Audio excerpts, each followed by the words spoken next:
ಈ ಡಿಸೈನ್ನ ನಾನು ಉಲ್ಟದಿಂದ ಸ್ಟಾರ್ಟ್ ಮಾಡ್ತಾಯಿದ್ದೀನಿ ನೋಡಿ. ಇದು ಫ್ರಂಟ್ ಡಿಸೈನು, ಇದು ಬ್ಯಾಕಿಂದ ಹಾಕೋದ್ರಿಂದ ಈಸಿಯಾಗಿ ಬೀಡ್ಸ್ ಹಾಕ್ಬೋದು. ನಾನು ಈ ಗೋಲ್ಡ್ ಥ್ರೆಡ್ ಇದಕ್ಕೆ ಹಾಕಿಟ್ಕೊಂಡಿದ್ದೀನಿ ನೋಡಿ. ಈ ಥರ ಗ್ಯಾಪ್ ಇರುತ್ತಲ್ಲ, ಇಲ್ಲಿ ಸಿಂಗಲ್ ಕ್ರೋಶ, ಈ ಥರ ಸಿಂಗಲ್ ಕ್ರೋಶ ಮಾಡ್ಕೊತಾ ಇದ್ದೀನಿ. ಈ ಥರ ಸಿಂಗಲ್ ಕ್ರೋಶ ಮಾಡಿಕೊಂಡು ಈಗ ಇದು 2 mm ಬೀಡ್ಸು.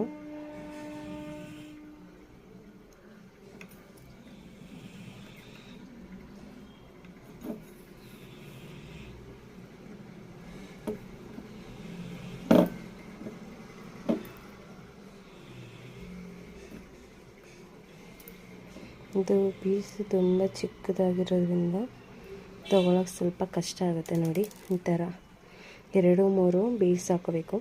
ಬೀಡ್ಸ್ ಹಾಕ್ಕೊಂಡು ಬೀಡ್ಸ್ನ ಈ ಥರ ಥ್ರೆಡ್ ಒಳಗಡೆ ತೊಗೋಬೇಕು ನೋಡಿ.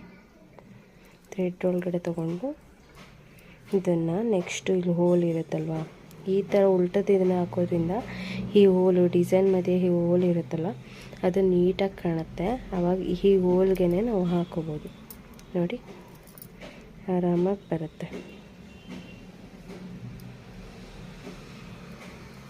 ಈ ಥರ.